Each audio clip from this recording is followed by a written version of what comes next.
Hello students, welcome to the Ashok Online. This is Prabhakar Chowti. నేను 2011 నుండి group 1 teach చేస్తూ ఉన్నాను. So as part of the TSPSC group 1 is concern, ఇంతకుముందు తెలంగాణ వచ్చిన తర్వాత ఒకే ఒక్క గ్రూప్ 1 జరిగింది 2016లో. 2011లో జరిగినటువంటి ఎగ్జామినేషన్ క్యాన్సిల్ అయిపోయి 2016లో మళ్ళొక ఎగ్జామ్ జరిగింది. So as part of this, so 2016లో జరిగినటువంటి గ్రూప్ 1 పరీక్ష యొక్క తీరుతెన్నులను మనం గమనిస్తూ నెక్స్ట్ రాబోయేటటువంటి గ్రూప్ 1లో ఎట్లాంటి ప్రశ్నలు అడగొచ్చు, గ్రూప్ 1కి సంబంధించి ఎట్లాంటి ప్రశ్నల యొక్క తీరు ఉండవచ్చు, వాటి యొక్క తీరుతెన్నులు ఎట్లా ఉండవచ్చు, దాంతోపాటుగా తెలంగాణ ఎకానమీ గ్రూప్ 1కి సంబంధించి సిలబస్ ఏంటి, దాని యొక్క అనాలిసిస్ ఏంటి, ఆ సిలబస్ని మనం ఎట్లా ప్రిపేర్ కావాలి, సిలబస్లో ఉన్నటువంటి ఒక్కొక్క సబ్ టాపిక్ని తీసుకొని దాన్ని ఏ రకంగా చదివితే మనం గ్రూప్ 1 ఎగ్జామినేషన్స్లో ఎక్కువ మార్కులు సంపాదించడానికి అవకాశం ఉంటుంది అనేటటువంటి అంశాలన్నీ కూడా మనం ఈరోజు డిస్కస్ చేయబోతున్నాము. So as part of the Telangana group 1 economy is concern. So first నేను సిలబస్ అనాలిసిస్ చెప్పిన తర్వాత ఎకానమీ సిలబస్కి సంబంధించినటువంటి అనాలిసిస్, దాని తర్వాత మొత్తం మెయిన్స్ పాయింట్ ఆఫ్ వ్యూలో 2016 క్వశ్చన్ పేపర్ని కూడా మనం ఒకసారి అనాలిసిస్ చేసి తర్వాత చాప్టర్ 1కి సంబంధించినటువంటి క్వశ్చన్స్ని మనము చర్చించడానికి ప్రయత్నం చేద్దాం. సో తెలంగాణ గ్రూప్ 1 కనుక మీరు రాస్తే, సో ఇక్కడ నేను చూపిస్తున్నటువంటి అన్ని ఉద్యోగాలకు కూడా మీరు అర్హత సాధించడానికి అవకాశం ఉంది. డిప్యూటీ కలెక్టర్, దీన్నే స్టేట్ సివిల్ సర్వీసెస్ అని చెప్పేసి అంటారు. దాని తర్వాత deputy superintendent of police, SP, DSP, then commercial tax officer, CTO, then జిల్లా పంచాయతీ అధికారి, దెన్ జిల్లా రిజిస్ట్రార్లు, divisional fire officer, then assistant excise superintendent, జిల్లా సాంఘిక సంక్షేమ అధికారి. ఇట్లా ఇక్కడ నేను చూపిస్తున్నటువంటి ఈ అన్ని పోస్టులకి కూడా మీరు గ్రూప్ 1 ఎగ్జామ్ కనుక సాధిస్తే అవైలబుల్గా అంటే అర్హత పొందడానికి ఆస్కారం అనేది ఉంది. ఇప్పుడు మొత్తం గ్రూప్ 1లో ఎన్ని పేపర్స్ ఉంటాయి, ఈ గ్రూప్ 1కి సంబంధించినటువంటి సిలబస్ ఏంటి, ఈ సిలబస్ని మనం ప్రిపేర్ కావాలి అంటే ఏ సోర్సెస్ ఆఫ్ ఇన్ఫర్మేషన్ని మనం ప్రిపేర్ కావాల్సి ఉంటుంది అనేటటువంటి అంశాలని మనం చూద్దాం. సో మొత్తం as per as the group 1 is concern, Telangana group 1కి సంబంధించి మొత్తం మార్క్స్ని కౌంట్ చేయడానికి అవకాశం ఉన్నటువంటి పేపర్స్ 6 పేపర్స్ ఉంటాయి. దాంట్లో 4th పేపర్, దీన్నే పేపర్ 4 అంటారు. ఈ 4th పేపర్ వచ్చేసి తెలంగాణ ఎకానమీకి సంబంధించినటువంటి ఎక్స్క్లూజివ్ పేపర్. అంటే 4th పేపర్లో 3 పార్ట్స్ ఉంటాయి మనకు. ఇండియన్ ఎకానమీ ఉంటుంది, తెలంగాణ ఎకానమీ ఉంటుంది, తర్వాత డెవలప్మెంటల్ ఎకానమీ కూడా ఉంటుంది. ఈ 3 పార్ట్స్ కలిపి మనం పేపర్ 4 అని చెప్పేసి అంటాం. So as part of the paper 4 is concern, ఇక్కడ మీరు చూసినట్టయితే ఇది తెలంగాణ గ్రూప్ 1కి సంబంధించినటువంటి కంప్లీట్ సిలబస్. అంటే నేను మళ్ళీ వెరీ క్లియర్గా మీకు ఎక్స్ప్లెయిన్ చేస్తాను. దీంట్లో ప్రిలిమినరీ టెస్ట్ అనేది ఇది అర్హత మార్కులకు సంబంధించినటువంటి అంశం. దాని తర్వాత written examination, so general studies, general ఇంగ్లీష్కి సంబంధించి ఇది కూడా క్వాలిఫైయింగ్ టెస్ట్ అనేది చూడండి మెయిన్స్లో. సో క్వాలిఫైయింగ్ టెస్ట్ అంటే దీన్ని మెయిన్స్ మార్క్స్ మొత్తంలో కూడా దీన్ని కన్సిడర్ చేయరు. దాని తర్వాత మనకు మార్క్స్ వైజ్ ఉన్నటువంటి పేపర్లు నేను ఇంతకుముందు చెప్పినట్టు మొత్తం 6 పేపర్స్ ఉంటాయి. దాంట్లో పేపర్ 4 వచ్చేసి ఎకానమీ అండ్ డెవలప్మెంట్. సో మీకు తెలుగులో కూడా ఇచ్చాను. పేపర్ 4 వచ్చేసి ఆర్థిక వ్యవస్థ అభివృద్ధి. దీంట్లోనే మనకు భారత ఆర్థిక వ్యవస్థ అభివృద్ధి, తెలంగాణ ఆర్థిక వ్యవస్థ అభివృద్ధి మరియు పర్యావరణ సమస్యలు, వీటన్నిటికీ కలిపి 150 మార్క్స్ ఉంటాయండి. ఈ రకంగా మొత్తం 6 పేపర్స్ ఉంటాయి తెలంగాణ గ్రూప్ 1లో. ఒక్కొక్క పేపర్కి 150 మార్క్స్, మొత్తం కలిపి 900 మార్క్స్ అవుతాయి.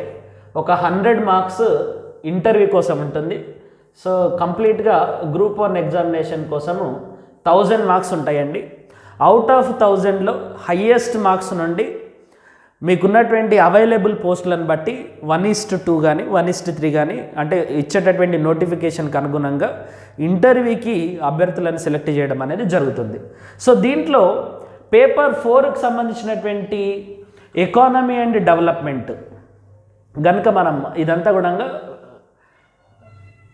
సిలబస్కి సంబంధించినటువంటి దాంట్లో ఈ రెండు కూడా క్వాలిఫైయింగ్ నేచర్, అంటే ఇది ప్రిలిమినరీ కోసం క్వాలిఫైయింగ్, తర్వాత ఇది మెయిన్స్ కోసం క్వాలిఫైయింగ్. మెయిన్స్ కోసం క్వాలిఫైయింగ్ అంటే మీనింగ్ ఏంటి అంటే వాళ్ళు ఒక లిమిట్ ఇస్తారు, అంటే 35 మార్క్స్ లేదా ఇప్పుడు 150 మార్క్స్ ఉంది కాబట్టి 35% ఆఫ్ ద మార్క్స్ ఎవరికైతే కనీసం సాధించగలుగుతారో వాళ్ళ యొక్క మిగతా పేపర్స్ని మాత్రమే ఎవాల్యుయేట్ చేస్తారు. మీరు కనుక జనరల్ ఇంగ్లీష్లో కావలసినటువంటి క్వాలిఫైయింగ్ మార్క్స్ని కనుక మీరు సాధించకపోతే మీ యొక్క మిగతా పేపర్స్ని కూడా వాళ్ళు ఎవాల్యుయేట్ చేయరు. కాబట్టి మీ మిగతా పేపర్స్లో మీరు ఎంత ఎక్స్పర్టైజ్ అయి ఉన్నప్పటికీ ఖచ్చితంగా మీరు మెయిన్స్ ఎగ్జామినేషన్లో ఉన్నటువంటి general English qualifying test pass కావాలి.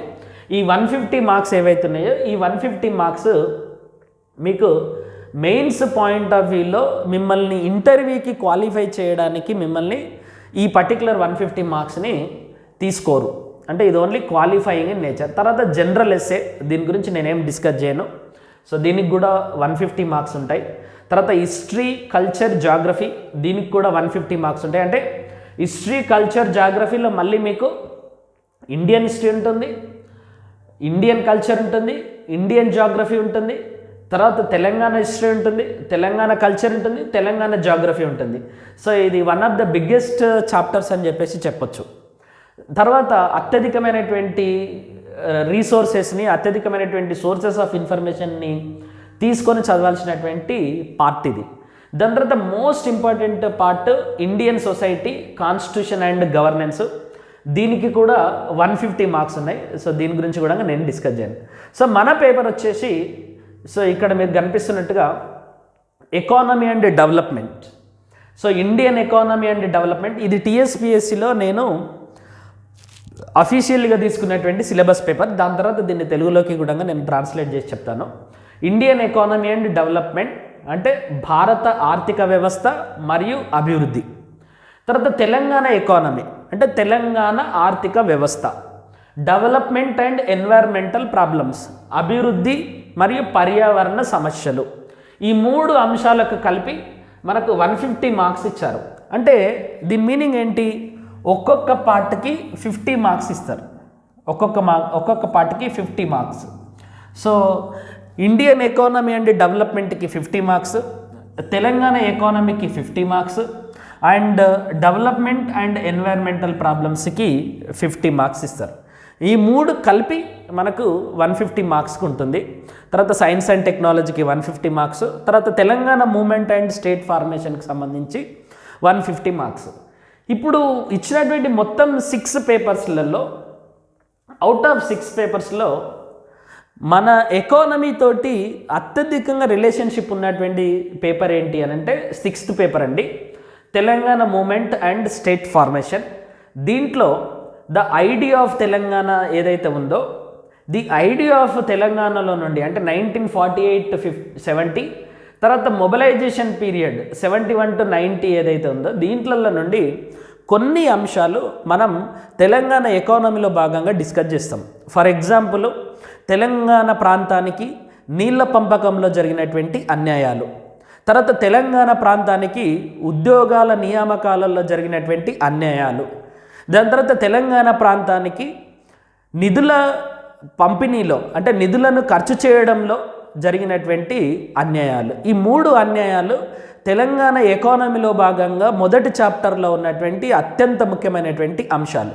ఈ అంశాలని మనము తెలంగాణ మూమెంట్లో భాగంగా చదువుతాం.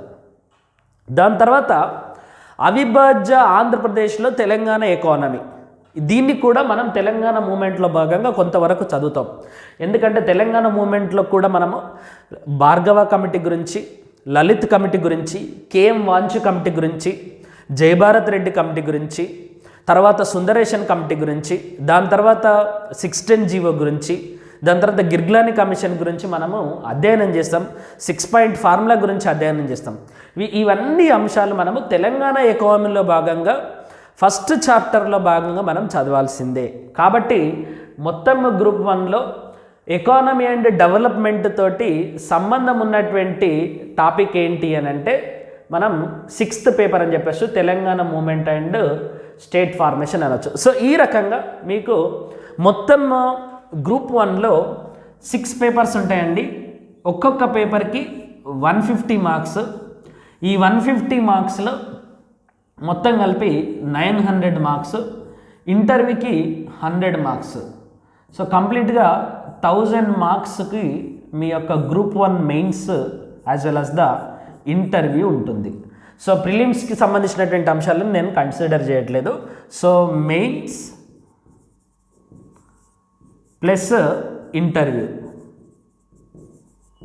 మెయిన్స్ ప్లస్ ఇంటర్వ్యూకి కలిపి 1000 మార్క్స్ ఉంటాయి. ఈ 1000లో ఎవరికైతే హయ్యెస్ట్ మార్క్స్ వస్తాయో అక్కడి నుండి కటాప్కు సంబంధించినటువంటి క్యాండిడేట్స్ని సెలెక్ట్ చేయడం అనేది జరుగుతుంది. సో ఇప్పుడు మనం ఎకానమీకి సంబంధించినటువంటి సిలబస్ అనాలిసిస్ చూద్దాం. సో ఇది తెలుగుకు సంబంధించినటువంటి, తెలుగు టెక్స్ట్కి సంబంధించినటువంటి ఎకానమీ సిలబస్ అండి. ఇక్కడ మీకు స్పష్టంగా కనిపించకున్నా కూడా మీరు బాధపడాల్సిన అవసరం లేదు, ఎందుకంటే నేను ఇక్కడ ఉన్నటువంటి ప్రతి అంశాన్ని కూడా చాలా కూలంకషంగా నేను మళ్ళీ మీకు ఒక్కొక్క చాప్టర్ని ఎక్స్ప్లెయిన్ చేసినటువంటి క్రమంలో నేను ఎక్స్ప్లెయిన్ చేశాను కాబట్టి. సో పేపర్ 4 ఆర్థిక మరియు అభివృద్ధి. సో చాలా టెక్స్ట్ బుక్స్లలో, తెలుగు టెక్స్ట్ బుక్స్లలో మీకు ఇట్లాంటి పదాలు కనిపిస్తాయి. నార్మల్గా పేపర్ 4 ఏంటి అంటే ఎకానమీ అండ్ డెవలప్మెంట్. ఎకానమీ అంటే ఇక్కడ ఆర్థిక కాదు, ఆర్థిక వ్యవస్థ. సో దీన్ని మనం ఏం రాయొచ్చు అంటే ఆర్థిక వ్యవస్థ మరియు అభివృద్ధి. సో అభివృద్ధి అనేది కరెక్టే ఉంది. ఆర్థిక వ్యవస్థ మరియు అభివృద్ధి, దీనికి కూడా 150 మార్క్స్ ఉంటాయి. దీంట్లో భారత ఆర్థిక వ్యవస్థ మరియు అభివృద్ధి అంటే ఇండియన్ ఎకానమీ అండ్ డెవలప్మెంట్ అనేది నేను డిస్కస్ చేయట్లేదు, ఎందుకంటే మనం తెలంగాణ ఆర్థిక వ్యవస్థకు సంబంధించినటువంటి అంశాలను డిస్కస్ చేయబోతున్నాం. దీంట్లో భాగంగా తెలంగాణ ఆర్థిక వ్యవస్థలో భాగంగా మొత్తం మనకు 5 చాప్టర్స్ ఉన్నాయి. 1, 2, 3, 4, 5. ఈ మొత్తం 5 చాప్టర్స్లలో మొదటి 2 చాప్టర్స్ ఇక్కడ చూడండి, మొదటి 3 చాప్టర్స్ అనుకుందాం. దీంట్లో అవుట్ ఆఫ్ 5 చాప్టర్స్లలో 1వ చాప్టరు, 3వ చాప్టర్ తెలంగాణ ఏర్పడక ముందు జరిగినటువంటి పరిణామాల గురించి ఈ 2 చాప్టర్లు చర్చిస్తాయి. ఏంటేంటి? 1వ chapter as well as the 3వ చాప్టర్. తర్వాత 2వ చాప్టర్, 4వ chapter as well as the 5వ చాప్టర్. ఈ 3 చాప్టర్స్ ఏమో తెలంగాణ ఆవిర్భవించిన తర్వాత జరిగినటువంటి పరిణామాల గురించి, తెలంగాణ ఆవిర్భవించిన తర్వాత తెలంగాణ ఆర్థిక వ్యవస్థ యొక్క మౌలిక అంశాల గురించి, తెలంగాణ ఆర్థిక వ్యవస్థ యొక్క స్టాటిస్టిక్స్ గురించి, తెలంగాణ ఆర్థిక వ్యవస్థ యొక్క తీరుతెన్నుల గురించి, తెలంగాణ ఆర్థిక వ్యవస్థ యొక్క ధోరణుల గురించి మిమ్మల్ని గుర్తించుకునేటట్టు ఈ పర్టికులర్ సిలబస్ మీ నుండి డిమాండ్ చేస్తుంది. దట్ మీన్స్ మొత్తం 5 చాప్టర్స్లలో 2 చాప్టర్స్ ఏమో తెలంగాణ రాకమునుపు ఉన్నటువంటి ఆర్థికపరమైనటువంటి అంశాల గురించి మీరు అధ్యయనం చేయాలి. మిగిలినటువంటి 3 చాప్టర్స్ అంటే 2nd chapter as well as the 4th chapter and also 5th chapter. ఈ 3 చాప్టర్స్ తెలంగాణ ఆవిర్భావం తర్వాత జరిగినటువంటి అంశాలు. సో ఈ 2 చాప్టర్స్, 1వ చాప్టర్ 3వ చాప్టర్ ఏదైతుందో ఈ 2 చాప్టర్స్ కూడా తెలంగాణ రాకముందు జరిగినటువంటి పరిణామ క్రమాల గురించి ఇది మీ నుండి ఎక్స్పెక్ట్ చేస్తుంది. కాబట్టి ఈ 2 చాప్టర్స్, 1 మరియు 3వ చాప్టరు తెలంగాణ యొక్క ఉద్యమాన్ని ఆధారంగా చేసుకొని, తెలంగాణ యొక్క ఉద్యమ చరిత్రను ఆధారంగా చేసుకొని, తెలంగాణ యొక్క భావనను ఆధారంగా చేసుకొని, తెలంగాణ అంటే ఏంటి, హైదరాబాద్ స్టేట్ అంటే ఏంటి, వీటికి ఉన్నటువంటి మౌలికపరమైనటువంటి లక్షణాలు ఏంటి, ముఖ్యంగా ఆర్థికపరమైనటువంటి లక్షణాలు ఎట్లా ఉండే, తెలంగాణ రీజన్లో ఉండేటటువంటి ఆర్థికపరమైనటువంటి అవలక్షణాలు ఏంటి, వ్యవసాయం ఎట్లా ఉండే, అగ్రికల్చర్ ఎట్లా ఉండే, అగ్రికల్చర్ అండ్ అలైడ్ సెక్టర్స్ ఎట్లా ఉండే, పారిశ్రామిక రంగం ఎట్లా పర్ఫామ్ చేసింది, దాని తర్వాత సేవల రంగం ఎట్లా ఉండే, ఆ రకంగా హైదరాబాద్ రాష్ట్రంలో ఉన్నటువంటి ఆర్థిక వ్యవస్థ యొక్క తీరుతెన్నులను, ఆర్థిక వ్యవస్థ యొక్క అవలక్షణాలను మనం అధ్యయనం చేయాలి. దాని తర్వాత తెలంగాణ ప్రాంతం యొక్క తీరుతెన్నులను, తెలంగాణ ప్రాంతం యొక్క ఆర్థిక అవలక్షణాలను మనము అధ్యయనం చేయాలి. అప్పుడు మాత్రమే మనం తెలంగాణ యొక్క మౌలిక స్వభావాన్ని అర్థం చేసుకోవడానికి ఆస్కారం అనేది ఉంటుంది. కాబట్టి 1వ చాప్టరు 3వ చాప్టరు తెలంగాణ ఉద్యమంతో, తెలంగాణ ఉద్యమ చరిత్రతోటి, తెలంగాణ చారిత్రాత్మక భౌగోళిక అంశాలతోటి కలిపి చదవాల్సినటువంటి చాప్టర్స్. సో ఈ 2 చాప్టర్స్ని మనం తెలంగాణ ఉద్యమ చరిత్ర, తెలంగాణ భౌగోళిక చరిత్ర, తెలంగాణ రాజకీయపరమైనటువంటి అంశాలతోటి ముడిపెట్టి చదవాలి. కాబట్టి మొదటి 2 చాప్టర్స్ను మనం కొంత హిస్టారికల్ పర్స్పెక్టివ్ నుండి చదవాల్సినటువంటి ఆస్కారం అనేది ఉంటుంది. తర్వాత 3 చాప్టర్స్, ఇప్పుడు 2వ చాప్టర్ ఉంది, మానవ వనరులు, demographic structure and transition, demographic dividend, తర్వాత లింగ నిష్పత్తి, సంతాన ఉత్పత్తి, మరణాల రేటు, అక్షరాస్యత మరియు వృత్తి నిర్మాణం.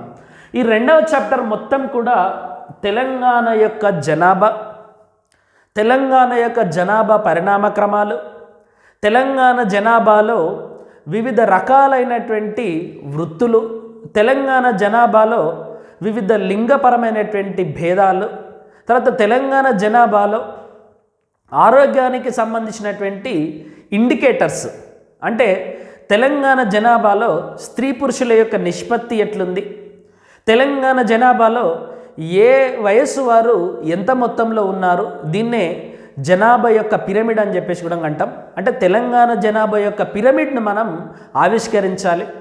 దాని తర్వాత తెలంగాణ జనాభాలో సంతాన ఉత్పత్తి రేట్ ఎట్లుంది, జననాల రేట్ ఎట్లుంది, మరణాల రేట్ ఎట్లుంది, శిశు మరణాల రేట్ ఎట్లుంది, చిన్నపిల్లల యొక్క మరణాల రేట్ ఎట్లుంది, తర్వాత తల్లుల యొక్క మరణాల రేట్ ఎట్లా ఉంది, సంతాన ఉత్పత్తి రేటు ఏ వయసు వారికి ఎంత ఉంది, చిన్నపిల్లల యొక్క లింగ నిష్పత్తి ఎంత ఉంది, పెద్దవాళ్ళ యొక్క లింగ నిష్పత్తి ఎట్లుంది, అక్షరాస్యత ఎట్లా ఉంది, ఈ 33 జిల్లాలలో ఉన్నటువంటి అక్షరాస్యతలో ఉన్నటువంటి తేడాలు ఏంటి, ఏ జిల్లాలో ఎంత అక్షరాస్యత ఉంది, మళ్ళీ దాంట్లో స్త్రీ పురుషుల యొక్క అక్షరాస్యత ఎట్లా, ఇంకా తెలంగాణ స్టాటిస్టికల్ అబ్స్ట్రాక్ట్ కనుక మనం చూస్తే దాంట్లో పట్టణ జనాభా ఎట్లుంది, గ్రామీణ జనాభా ఎట్లా ఉంది, పురుషుల జనాభా ఎట్లుంది, స్త్రీల జనాభా ఎట్లుంది, ఎస్సీల యొక్క జనాభా తీరుతెన్నులు ఎట్లున్నాయి, ఎస్టీల యొక్క జనాభా తీరుతెన్నులు ఎట్లున్నాయి, వాళ్ళ యొక్క అక్షరాస్యత తీరుతెన్నులు ఎట్లా ఉన్నాయి. ఈ రకంగా తెలంగాణ జనాభాకు సంబంధించి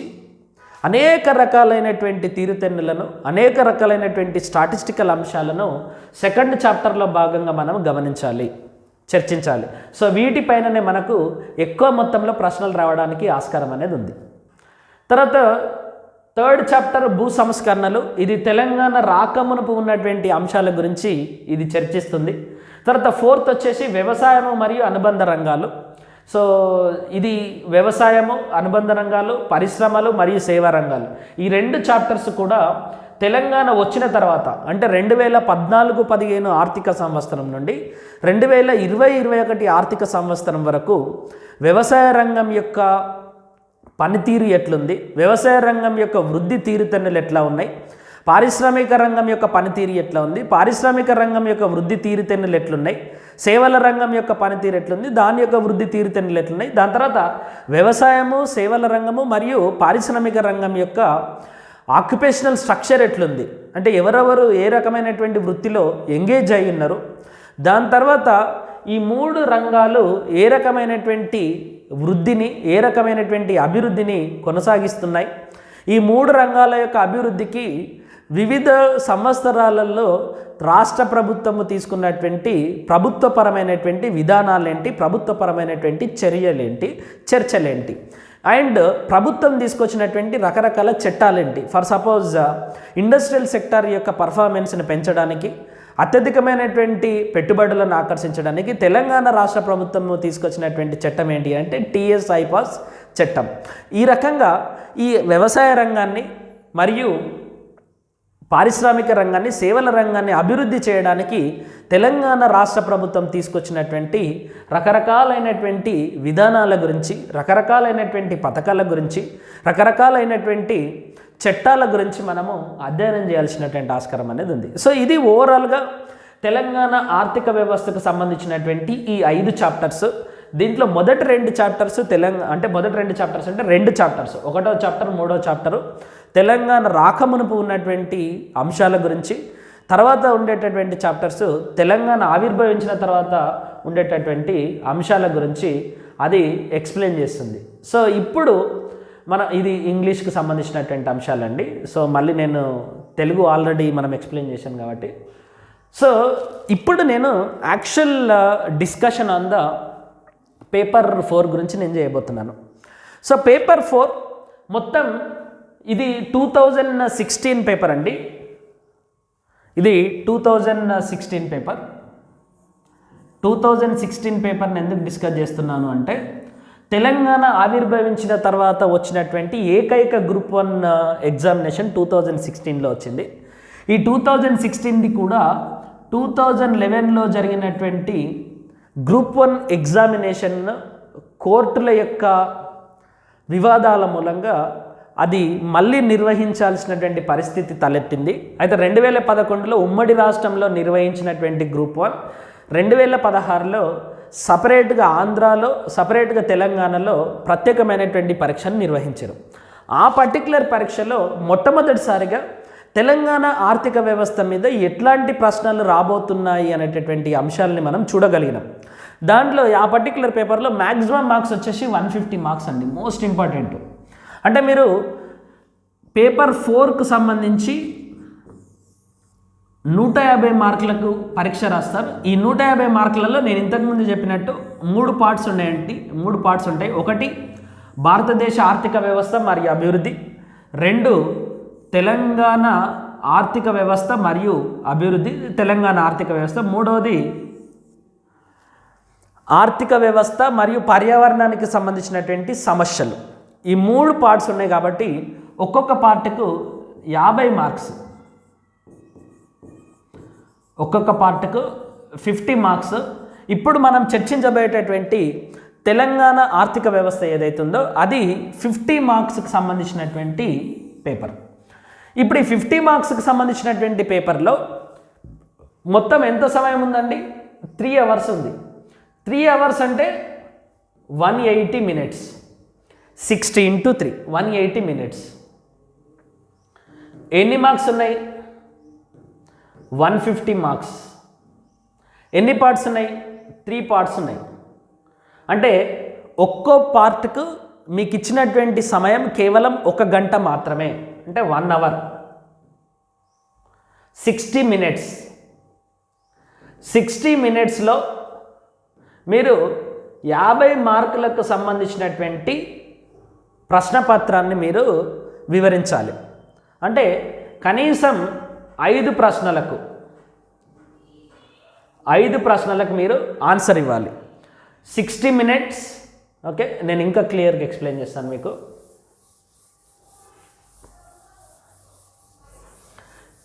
మీరు మెయిన్స్ పాయింట్ ఆఫ్ వ్యూలో ప్రిపేర్ అయ్యేటటువంటి దానికంటే ముందు తెలుసుకోవాల్సినటువంటి అతి ముఖ్యమైనటువంటి అంశం, 3 అవర్స్ 60 × 3 బికమ్స్ 180 మినిట్స్ అండి, నిమిషాలు. ఈ 180 నిమిషాలలో 150 మార్కులకు సంబంధించినటువంటి ప్రశ్నపత్రాన్ని మీరు పూర్తి చేయాలి. అంటే 180 నిమిషాలలో 150 మార్కులలో మనం చర్చించబోయేటటువంటి పేపర్ వచ్చేసి 50 మార్కులకు సంబంధించినటువంటి ప్రశ్నపత్రం.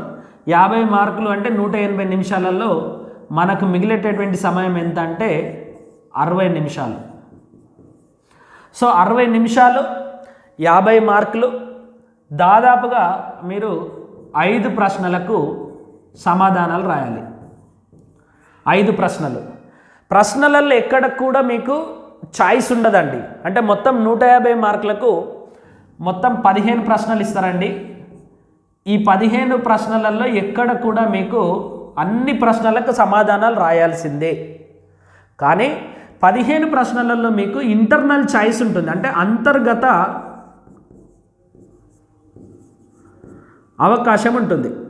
ఓకే, అంతర్గత చాయిస్ మాత్రమే ఉంటుంది. అంతర్గత చాయిస్ అంటే 15 ప్రశ్నలలో ప్రతి ప్రశ్నకు అంటే ప్రతి ప్రశ్న 2 ప్రశ్నలు ఉంటాయి. సో 1వ ప్రశ్న అంటే దీంట్లో 2 ప్రశ్నలు ఉంటాయి. ఏదో ఒక ప్రశ్నకు మీరు సమాధానం రాయాలి. ఇప్పుడు మొదటి చాప్టర్లో ఉన్నటువంటి ప్రశ్నను వదిలేసి 4వ చాప్టర్లో ఉన్నటువంటి 2 ప్రశ్నలకు సమాధానాలు రాయడానికి అవకాశం లేదు. మీరు తెలంగాణ ఎకానమీ కానీ ఇండియన్ ఎకానమీ కానీ ఎన్ని ప్రశ్నలు అయితే ఇస్తున్నారో, ఎన్ని చాప్టర్స్ అయితే ఉన్నాయో అన్ని చాప్టర్స్ని కూడా మీరు కూలంకషంగా చదవాల్సిందే. ఎందుకంటే మీకు ఇచ్చేటటువంటి ప్రశ్నలలో ఇంటర్నల్ ఛాయిస్, అంతర్గత ఛాయిస్ మాత్రమే ఉంది తప్ప మీరు ఒక చాప్టర్ని వదిలేసి ఇంకొక చాప్టర్లో ఉన్నటువంటి 2 ప్రశ్నలకు సమాధానాలు రాసేటటువంటి అవకాశం గ్రూప్ 1లో లేదు. కాబట్టి ఖచ్చితంగా అన్ని చాప్టర్స్ని చదవాల్సిందే. సో ఇక్కడ 5 ప్రశ్నలు అంటే మీకు 5 ప్రశ్నలకు మీరు సమాధానాలు రాయాలి అని అంటే మీకు 10 ప్రశ్నలు ఇస్తాడండి. 10 ప్రశ్నలు ఇస్తాడు. ఈ 10 ప్రశ్నలలో 5 ప్రశ్నలకు సమాధానాలు రాయాలి. కానీ ఏవో 5 ప్రశ్నలకు సమాధానాలు రాసేటటువంటి అవకాశం లేదు. ఖచ్చితంగా మీరు 5 ప్రశ్నలకు ఇంటర్నల్ ఛాయిస్లో, అంటే మొదటి ప్రశ్నలో 2 ప్రశ్నలు ఉంటాయి. ఓకే, 1, 2. దీంట్లో ఏదో ఒకదానికి ఖచ్చితంగా సమాధానం రాయాలి. తర్వాత రెండో దాంట్లో మళ్ళీ 2 ప్రశ్నలు ఉంటాయి. దాంట్లో కూడా ఏదో ఒకదానికి ఖచ్చితంగా సమాధానాలు రాయాలి. ఈ 2 ప్రశ్నలకి కనుక మీరు సమాధానం తెలియదు అనుకోండి, మీకు వచ్చేటటువంటి 10 మార్కులు మరి మీరు మిస్ అవుతున్నట్టే, మీరు అవకాశాన్ని కోల్పోతున్నట్టే. కాబట్టి మీకు ఇచ్చేటటువంటి ప్రశ్నపత్రంలో ఖచ్చితంగా 5 ప్రశ్నలకు సమాధానాలు రాయాలి. 5 ప్రశ్నలు 60 నిమిషాలండి. 50 మార్కులు వస్తాయి మీకు, 50 మార్కులు. దీంట్లో 5 ప్రశ్నలకు 60 నిమిషాలు అని అంటే ఒక్కో ప్రశ్నకు ఎంత సమయం ఉండొచ్చు? ఓకే, 12 నిమిషాల సమయం ఉంటుంది. 12 నిమిషాలలో మీరు ఎన్ని వర్డ్స్ రాయాలి? ఒక ప్రశ్నకు కనీసం 150 పదాలు రాయాలి. ఒక్కో ప్రశ్నకు 150 పదాలు రాయాలి. మొత్తం 12 నిమిషాల సమయం ఉంది. ఒక్కో ప్రశ్నకు 150 పదాలలో మీరు మెయిన్స్ ఆన్సర్ రాయాలి. అంటే ప్రతి నిమిషానికి కనీసం మీరు 10 నుండి 12, 13 వర్డ్స్ ఖచ్చితంగా రాయాల్సిందే. ఆన్ అండ్ యావరేజ్గా నేను చెప్తా ఉన్నాను. సో ప్రతి నిమిషానికి 12 నుండి 13 వర్డ్స్ రాస్తేనే మీరు ఎకానమీకి సంబంధించినటువంటి పూర్తి ప్రశ్నపత్రాన్ని కవర్ చేయడానికి ఆస్కారం అనేది ఉంటుంది. లేదా మీరు ఎకానమీకి సంబంధించినటువంటి పూర్తి ప్రశ్నపత్రాన్ని మీరు రాయడం అనేది కళ. అంటే మీకున్నటువంటి అతి కొద్ది సమయం 60 మినిట్స్లో 60 నిమిషాలలో 5 ప్రశ్నలకు సంపూర్ణంగా ఒక్కొక్క ప్రశ్నకు 150 వర్డ్స్, ఒక్కొక్క ప్రశ్నకు 150 వర్డ్స్. ఇంకొకటి మీకు ప్రశ్నపత్రంలో చాలా స్పష్టంగా ఏం చెప్తారంటే మీకు ప్రొవైడ్ చేసినటువంటి స్పేస్లో మాత్రమే మీరు ఆన్సర్ రాయాలి. మీకు ప్రత్యేకమైనటువంటి అడిషనల్ సీట్ కానీ ప్రత్యేకమైనటువంటి ఆన్సర్ సీట్ కానీ ఇవ్వరు. మీకు ఏదైతే ఒక ప్రశ్న ఇస్తారు వాళ్ళు, ఆ ప్రశ్న కింద ఉన్నటువంటి స్థలం ఏదైతే ఉంటుందో ఆ స్థలాన్ని మాత్రమే మీరు ఉపయోగించుకోవాలి. ఎక్స్ట్రా స్థలాన్ని ఉపయోగించుకునేటటువంటి వీలు లేదు. అంటే మీరు 150 వర్డ్స్ కంటే ఎక్కువగా రాయడానికి కూడా అవకాశం లేదు. మహా అయితే ఇంకొక 30-40 వర్డ్స్ చిన్నగా రాసేటటువంటి వాళ్ళకి అవకాశం ఉంటుంది. కానీ ఖచ్చితంగా 150 వర్డ్స్ని మీరు రాయాల్సిందే. ఈ 150 వర్డ్స్ కూడా 12 నిమిషాలలో రాయాలి. ఈ 12 నిమిషాలలో కూడా 2 నిమిషాలు మీరు ప్రశ్నను అర్థం చేసుకొని ఆ ప్రశ్నలో ఏ అంశాలు ఉన్నాయి, ఆ ఉన్నటువంటి అంశాలను ఏ రకంగా ఎక్స్ప్లెయిన్ చేయాలి, మీ దగ్గర ఉన్నటువంటి సమాచారం ఎంత ఉంది, మీ దగ్గర ఉన్నటువంటి సమాచారంతో ఇచ్చినటువంటి ప్రశ్నకు అనుగుణంగా ఆ జవాబును ఎలా రూపొందించాలి అనేటటువంటి ఒక బ్లూ ప్రింట్ తయారు చేసుకోవడానికి, అంటే ఒక ఆన్సర్కు సంబంధించినటువంటి ఒక అవుట్లుక్ తయారు చేసుకోవడానికి కనీసం 2 నిమిషాలు పడుతుంది. అంటే మీ చేతిలో 150 వర్డ్స్ రాయడానికి ఉన్నటువంటి సమయం ఎంత అంటే కేవలము 10 నిమిషాలు మాత్రమే. సో ఈ 10 నిమిషాలలో 150 వర్డ్స్ రాయాలి అని అంటే కనీసం ఒక్కో నిమిషానికి 15 వర్డ్స్ రాయాలి. సో పర్ మినిట్ మీరు 15 వర్డ్స్ రాయాలి. 15 పదాలు రాస్తేనే మీరు అన్ని ప్రశ్నలకు సమాధానాలు రాయడానికి అవకాశం అనేది ఉంటుంది. లేకపోతే మీరు కొన్ని ప్రశ్నలకు మాత్రమే సమాధానాలు రాసి ఇంకొన్ని ప్రశ్నలకు సగం సమాధానాలు రాసేటటువంటి ఆస్కారం అనేది ఉంటుంది. మీరు 150 మార్కులలో 150 మార్కులను కనుక మీరు అటెంప్ట్ చేస్తే మీకు 100, 120, 130కి పైగా మార్కులు రావడానికి ఆస్కారం అనేది ఉంటుంది సంపూర్ణంగా మీరు అటెంప్ట్ చేసినప్పుడు. ఈ 150 మార్కులలో మీరు హాఫ్ క్వశ్చన్స్ని మాత్రమే లేదా 10-12 క్వశ్చన్లను మాత్రమే మీరు అటెంప్ట్ చేస్తే మీరు రాసిందే 120 మార్కులకు 130 మార్కులకు పరీక్ష రాశారు. మీకు వచ్చేటటువంటి మార్కులు 100 దాటేటటువంటి ఆస్కారం అనేది ఉండదు. కాబట్టి మీరు 150 మార్కులను మీరు అటెంప్ట్ చేయాలి అని అంటే ఈ టైం మేనేజ్మెంట్ అనేది ఖచ్చితంగా అవసరము. అంటే ఒక్క మినిట్లో మీరు 15 పర్ఫెక్ట్ వర్డ్స్ అంటే అత్యంత ఉన్నతమైనటువంటి పదాలను మాత్రమే రాయడానికి మీరు మొగ్గు చూపాలి. ఏది పడితే అది అవసరం లేనటువంటి పదాలు, ఎక్స్ట్రా పదాలు, ఎక్స్ట్రా స్టాటిస్టిక్స్, ఎక్స్ట్రా స్టేట్మెంట్స్ ఇవేవైనా కూడా మీ యొక్క మార్కులను తగ్గించేటటువంటి ఆస్కారం అనేది ఉంటుంది. కాబట్టి నా అనాలిసిస్ ఏంటి అని అంటే ఎవరైతే ఒక నిమిషానికి కనీసము 15 వర్డ్స్ అత్యున్నతమైనటువంటి వర్డ్స్, వాస్తవమైనటువంటి వర్డ్స్, స్టాటిస్టిక్స్ తోటి సంబంధం ఉన్నటువంటి వర్డ్స్ని ఎవరైతే రాయడానికి మొగ్గు చూపుతారో, ఎవరైతే రాసేటటువంటి సామర్థ్యాన్ని కలిగి ఉంటారో వాళ్ళు మాత్రమే ఈ ఎకానమీ పేపర్లో కావలసినటువంటి మార్కులను పొందడానికి ఆస్కారం అనేది ఉంటుంది. కాబట్టి ఎకానమీలో మీరు రాసేటటువంటి క్రమంలో మీరు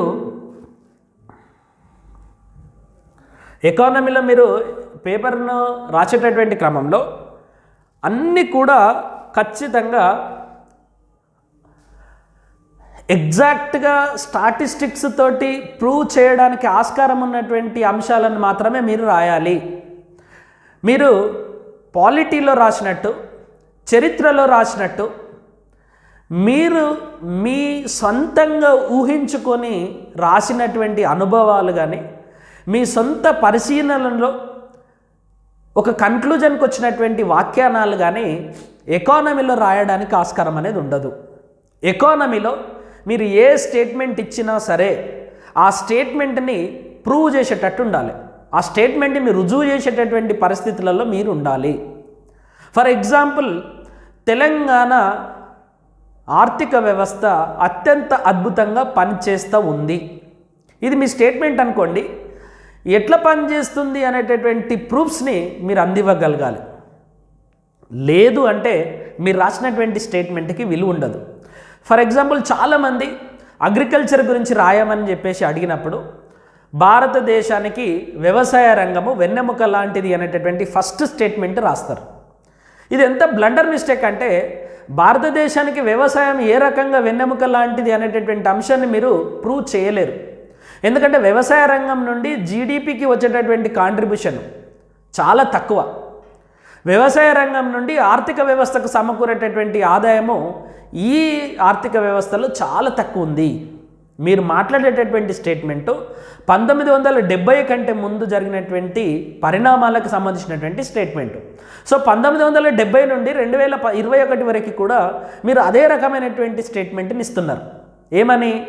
తెలంగాణ వ్యవసాయము ఆర్థిక వ్యవస్థకు వెన్నెముక లాంటిది కాదు. ఎందుకంటే తెలంగాణలో ఆర్థిక వ్యవస్థలో 60% పైగా జిఎస్డిపి సేవల రంగం నుండి వస్తుంది. కాబట్టి మీరు అన్నటువంటి స్టేట్మెంట్ని ప్రూవ్ చేసేటటువంటి స్టాటిస్టిక్స్ మీ దగ్గర లేవు.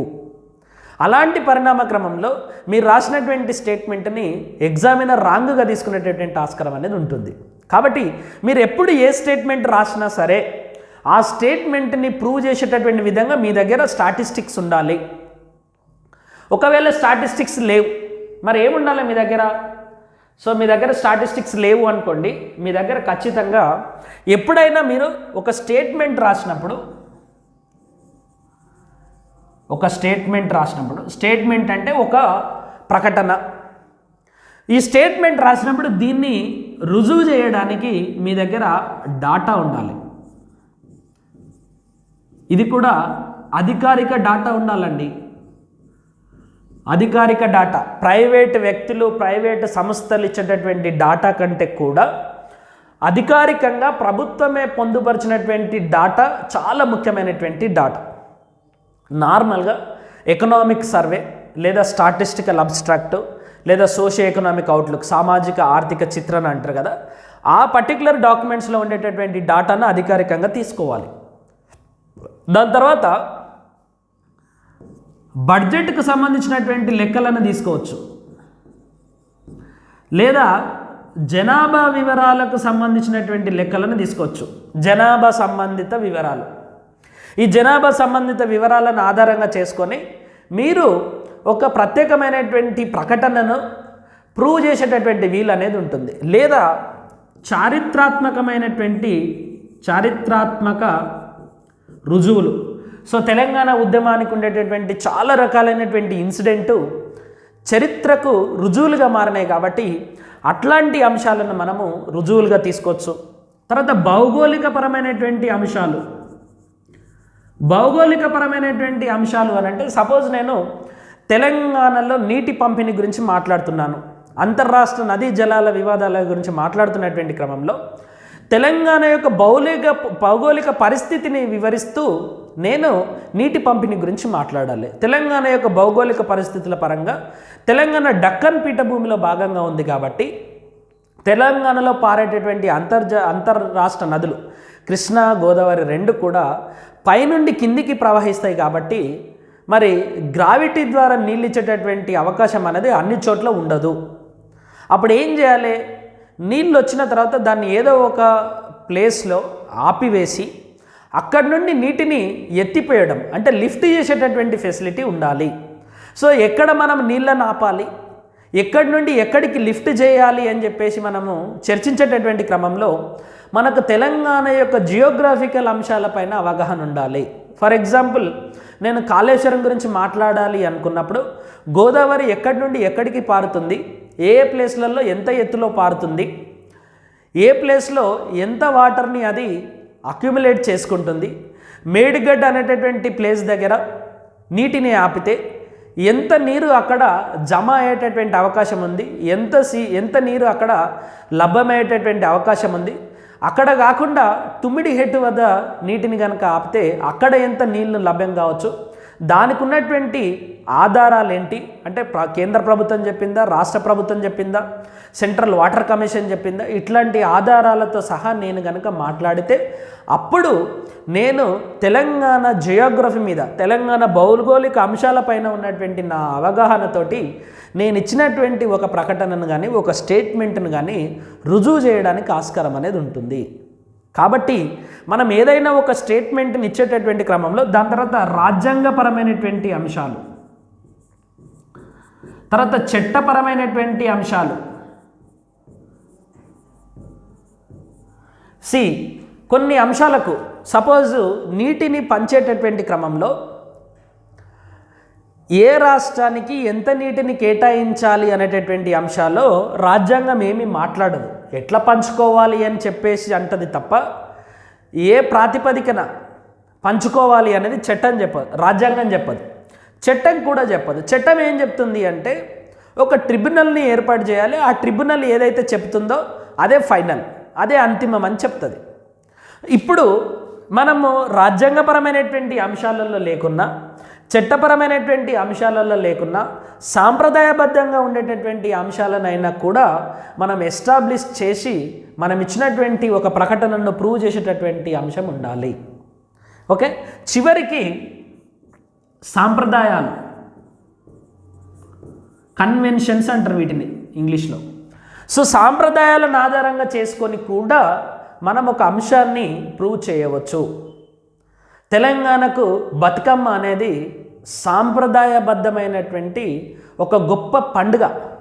దీన్ని ఆధారంగా చేసుకొని తెలంగాణ యొక్క సంస్కృతిని, తెలంగాణ యొక్క ఆర్థిక వ్యవస్థను మనం ఎక్స్ప్లెయిన్ చేయడానికి ఆస్కారం అనేది ఉంటుంది. సో ఈ రకంగా మీరు ఏదైనా ఒక స్టేట్మెంట్ని రాసినప్పుడు ఆ స్టేట్మెంట్ని ప్రూవ్ చేయడానికి, మీరు రాసినటువంటి ఒక ప్రకటనను ప్రూవ్ చేయడానికి, ఒక నిజాన్ని ప్రూవ్ చేయడానికి మీ దగ్గర అధికారికమైనటువంటి లెక్కలు ఉండాలి. అధికారికమైనటువంటి స్టాటిస్టిక్స్, అథెంటిక్ స్టాటిస్టిక్స్ అని చెప్పేసి అంటారు. ఆ లెక్కలు ఉండాలి. దాని తర్వాత బడ్జెట్కు సంబంధించినటువంటి వివరాలు ఉండాలి. ఎందుకంటే బడ్జెట్ అంటే లెక్కలకు సంబంధించి మాత్రమే కాకుండా బడ్జెట్ అనేది ఒక ప్రభుత్వం యొక్క విధానాల రూపకల్పనకు సంబంధించినటువంటి అంశం. లేదా జనాభాకు సంబంధించినటువంటి సెన్సెస్ స్టాటిస్టిక్స్ అయినా మన దగ్గర ఉండాలి. లేదా చారిత్రాత్మకమైనటువంటి ఆధారాలు ఉండాలి, సాంస్కృతికపరమైనటువంటి ఆధారాలు ఉండాలి, లేదా భౌగోళికపరమైనటువంటి అవగాహన ఉండాలి, భౌగోళికపరమైనటువంటి అధికారిక సమాచారం మన దగ్గర ఉండాలి, లేదా రాజ్యాంగపరమైనటువంటి చట్టపరమైనటువంటి అంశాలను ఆధారంగా చేసుకొని ఒక అంశాన్ని మనం ప్రూవ్ చేయవచ్చు. ఇంకా లేదు అని అంటే ఒక దేశంలో కానీ ఒక ప్రాంతంలో కానీ ఉండేటటువంటి సాంప్రదాయాలను ఆధారంగా చేసుకొని కూడా మనం ఇచ్చినటువంటి ఒక స్టేట్మెంట్ను ప్రూవ్ చేయడానికి ఆస్కారం అనేది ఉంటుంది. ఇవేవి కాకుండా కూడా కొన్ని రియల్ టైం ఎగ్జాంపుల్స్, అంటే వాస్తవపూర్వకమైనటువంటి కొన్ని ఉదాహరణలతోటి మీకు ఎప్పుడైనా ఒక ప్రశ్నలో ఇస్తాడు, సోదాహరణంగా వివరించండి. సో ఆ సోదాహరణము అని అంటే ఏంటి అంటే ఉదాహరణలతోటి వివరించండి అని అర్థం.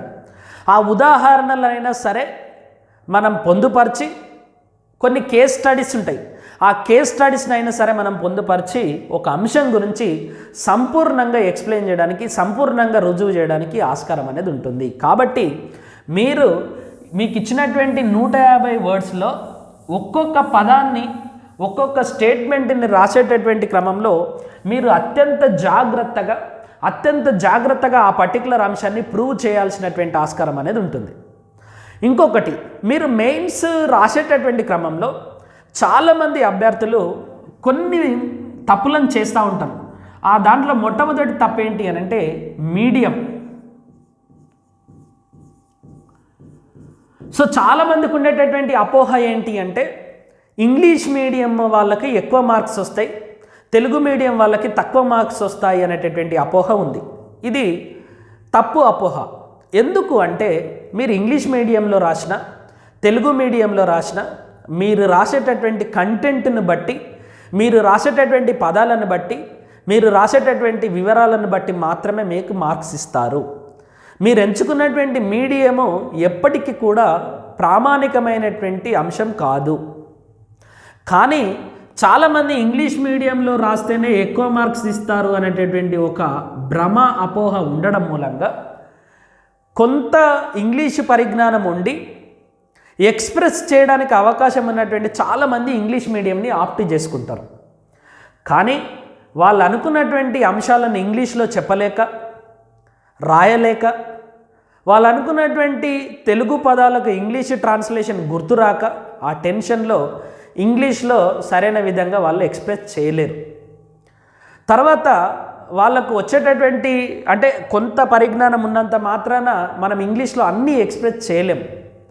ఎగ్జామినర్ తోటి మనం సంభాషిస్తున్నటువంటి విధంగా మన రైటింగ్ అనేది ఉండాలి. అట్లా చేయలేనటువంటి క్రమంలో ఇంగ్లీష్ మీడియంలో కొంత పరిజ్ఞానం ఉన్నటువంటి వాళ్ళు తీసుకున్నటువంటి నిర్ణయం మూలంగా చాలామంది విద్యార్థులు నష్టపోతారు. తర్వాత తెలుగు మీడియంలో చాలామందికి ఉండేటటువంటి అపోహ ఏంటి అని అంటే మెటీరియల్ దొరకదు, మెటీరియల్ అవైలబిలిటీ అనేది తక్కువ ఉంటుంది. కానీ ఇక్కడ ఒక గొప్ప విషయం ఏంటి అని అంటే తెలంగాణ ఎకానమీ గురించి అత్యధికమైనటువంటి ఇన్ఫర్మేషన్ తెలుగులోనే ఉంటుంది. ఇంగ్లీష్లో ఈ తెలుగులో ఉన్నటువంటి వాటిని ట్రాన్స్లేట్ చేయాలి తప్ప ఇంగ్లీష్లో ఒరిజినల్గా అవైలబుల్ ఉన్నటువంటి టెక్స్ట్ చాలా తక్కువ. కాబట్టి తెలుగు మీడియం వాళ్ళకి ఎక్కువ ఇన్ఫర్మేషన్ దొరకడానికి అవకాశం అనేది ఉంటుంది. 2, తెలుగు మీడియంలో మెయిన్స్ రాసేటటువంటి వ్యక్తులు ఒక పేపర్ ఏమో తెలుగులో రాస్తారు, ఇంకొక పేపర్ ఏమో ఇంగ్లీష్లో రాస్తారు. దీనివల్ల మీరు ఏ మీడియంని అయితే ఎంచుకోవడానికి మీరు సెలెక్ట్ చేసుకున్నారో ఆ మీడియంలో కనుక ఎగ్జామ్ రాయకుండా వేరే మీడియంలో ఎగ్జామ్ రాస్తే మీరు డిస్క్వాలిఫై అవుతారు. ఆ పర్టికులర్ పేపర్కు ఆ పేపర్ను ఎవాల్యుయేట్ చేయరు. కాబట్టి మీరు తెలుగు మీడియం ఎంచుకుంటే అన్ని పేపర్లు తెలుగులోనే రాయాలి. ఒక పేపర్ తెలుగు, ఒక పేపర్ ఇంగ్లీష్లో రాయడానికి ఆస్కారం లేదు. మీరు కనుక ఇంగ్లీష్ మీడియం ఎంచుకుంటే అన్ని పేపర్లు కూడా ఇంగ్లీష్లోనే రాయాలి. ఒక పేపర్ తెలుగులో మరియు ఒక పేపర్ ఇంగ్లీష్లో రాయడానికి కూడా వీలు లేదు. కాబట్టి అన్ని పేపర్లు ఒకే లాంగ్వేజ్లో, ఒకే భాషలో రాయాలి. తర్వాత తెలుగు మీడియం ఎంచుకున్నటువంటి చాలామంది వ్యక్తులు తెలుగు పదాలు గుర్తుకు రాక ఇంగ్లీష్ పదాలను రాసేటటువంటి ఆస్కారం అనేది ఉంటుంది. అంటే ఒక ప్రశ్నపత్రాన్ని, ఒక జవాబు పత్రాన్ని ఎవాల్యుయేట్ చేసేటటువంటి క్రమంలో 25% ఏమో ఇంగ్లీష్ ఉంటుంది, 75% ఏమో తెలుగు ఉంటుంది. ఆ తెలుగులో కూడా చాలా పదాలకు ఇంగ్లీష్ పదాల యొక్క మీనింగ్సే ఉంటాయి. వాస్తవంగా కూడా అన్ని ఇంగ్లీష్ పదాలకు తెలుగు పదాలు అనేటివి మనకు దొరకవు. అట్లాంటి క్రమంలో మీరు ఏం చేయాలి, దాన్ని తెలుగులో రాసి దాన్ని ఇంగ్లీష్లో కూడా ఆ కీవర్డ్ను మాత్రమే, అంటే సాంకేతికపరమైనటువంటి అంశాలను, ముఖ్యంగా సైన్స్ అండ్ టెక్నాలజీలో మరియు ఎకానమీలో ఇట్లాంటి సమస్య మీకు ఎదురయ్యేటటువంటి ఆస్కారం ఉంటుంది. కాబట్టి దాన్ని తెలుగులో రాసి అదే అంశాన్ని ఇంగ్లీష్ లెటర్స్లో రాసేటటువంటి విధంగా ఉండాలి తప్ప మీరు పదాలను ఎక్స్ప్రెస్ చేసేటటువంటి క్రమంలో కానీ, తర్వాత ప్రకటనలను రాసేటటువంటి క్రమంలో కానీ, స్టేట్మెంట్స్ని ఇచ్చేటటువంటి క్రమంలో కానీ ఇంగ్లీష్ లాంగ్వేజ్ని వాడొద్దు. సంపూర్ణంగా తెలుగు పదాలలోనే విశ్లేషణలను, తెలుగు పదాలలోనే మీ యొక్క వివరణాత్మకమైనటువంటి జవాబులను రాయాల్సినటువంటి ఆస్కారం అనేది ఉంటుంది. అట్లా కాకుండా మీరు రాసినటువంటి ఆన్సర్స్లలో మరి ఎగ్జామినర్కు ఈ పదాలు ఎబ్బెట్టుగా ఉంటాయి. తర్వాత టూ మచ్ మాండలికాలను కూడా మీరు వాడొద్దు. ఎందుకంటే మన ఎగ్జామినేషన్ పేపర్స్ దిద్దేటటువంటి వ్యక్తులు ఖచ్చితంగా మన రాష్ట్రం వాళ్ళే దిద్దుతారు అనేటటువంటి ఆస్కారం అయితే లేదు. వేరే రాష్ట్రం వాళ్ళు కూడా మన మెయిన్స్ పేపర్ని దిద్దేయడానికి ఆస్కారం అనేది ఉంది. కాబట్టి ఎవాల్యుయేట్ చేయడానికి ఆస్కారం అనేది ఉంది. కాబట్టి టూ మచ్ మాండలికాలు, డైలెక్ట్స్ అంటారు వీటిని, టూ మచ్ మాండలికాలు వాడకుండా కొంత అందరికీ ఆమోదయోగ్యమైనటువంటి భాష, అందరికీ అర్థమయ్యేటటువంటి పదాలను కనుక మీరు మీ జవాబు పత్రంలో రాస్తే ఎక్కువ మార్కులు పొందడానికి ఆస్కారం అనేది ఉంటుంది. దాని తర్వాత చాలామంది చేసేటటువంటి మిస్టేక్ ఏంటి అని అంటే, ఏదైనా ఒక ఆన్సర్ను రాయడానికి పూనుకునేటువంటి క్రమంలో చాలా మటుకు సాంప్రదాయబద్ధమైనటువంటి స్టేట్మెంట్స్ తోటి వాళ్ళు స్టార్ట్ చేస్తారు. నేను ఇంతకుముందు చెప్పినట్టు వ్యవసాయం గురించి రాయమంటే వ్యవసాయము భారతదేశ ఆర్థిక వ్యవస్థకు వెన్నెముక లాంటిది అనేటటువంటి పదంతో వాళ్ళు స్టార్ట్ చేస్తారు. ఇట్లాంటి సాంప్రదాయబద్ధమైనటువంటి మిస్ఇంటర్ప్రిటేషన్స్ ఇచ్చేటటువంటి స్టేట్మెంట్స్ మీకు మార్క్స్ని ఇవ్వవు. ఎగ్జామినర్కి మొనోటమీ వచ్చేటటువంటి ఆస్కారం ఉంటుంది. కాబట్టి కొంత ఇన్నోవేటివ్ కైండ్ ఆఫ్ స్టేట్మెంట్స్ తోటి, ఎవరు స్టార్ట్ చేయనటువంటి స్టేట్మెంట్ తోటి మీరు కనుక స్టార్ట్ చేస్తే ఎక్కువ మార్కులు పొందడానికి ఆస్కారం అనేది ఉంటుంది. కాబట్టి లాంగ్వేజ్ పరంగా ఇది, మీరు ఆన్సర్లు రాసేటటువంటి క్రమంలో ఇది. దాని తర్వాత అన్ని రకాలైనటువంటి ఆన్సర్స్ మీరు ఒకే పద్ధతిలో, ఒకే హ్యాండ్ రైటింగ్ వాడి రాసేటటువంటి అలవాటుని మీరు చేసుకోవాలి. ముందు రాసినటువంటి ఆన్సర్స్కి ఏమో నీట్ హ్యాండ్ రైటింగ్, తర్వాత చివరికి రాసినటువంటి హ్యాండ్ రైటింగ్ ఏమో మరి చాలా స్పీడ్గా రాస్తూ ఎక్కువ మొత్తంలో మిస్టేక్స్ చేసేటటువంటి ఆస్కారం ఉంది. కాబట్టి చివరికి రాసినటువంటి ఆన్సర్స్లలో మీకు అత్యధికమైనటువంటి నాలెడ్జ్ ఉన్నప్పటికీ మీ యొక్క హ్యాండ్ రైటింగ్, సో ఇట్లా హ్యాండ్ రైటింగ్ రాయొద్దండి. ఇట్లా పోయి ఇట్లా వెళ్ళి ఇట్లాంటి హ్యాండ్ రైటింగ్ మీరు రాయొద్దు. మీ దస్తూరి నీట్గా లేకుంటే మీకు తక్కువ మార్కులు వచ్చేటటువంటి ఆస్కారం అనేది ఉంటుంది. కాబట్టి మీరు ఎట్లాంటి దస్తూరి ఉన్నా సరే, ఎట్లాంటి హ్యాండ్ రైటింగ్ ఉన్నా సరే ఒకే లైన్లో ఒక క్రమ పద్ధతిలో రాసేటటువంటి వీలు ఉండాలి. అప్పుడు మాత్రమే మీకు ఎక్కువ మార్కులు రావడానికి ఆస్కారం అనేది ఉంటుంది. మళ్ళీ తర్వాత క్రమంలో మీరు ఒక ప్రశ్నకు ఏ అంశాలను ఆధారంగా చేసుకొని మార్క్స్ని అలొకేట్ చేస్తారు, ఏ అంశాలకు మార్క్స్ వస్తాయి, ఏ అంశాలకు మార్క్స్ రావు అనేటటువంటి అంశాలను నేను తర్వాత చాప్టర్స్లలో డిస్కస్ చేస్తాను.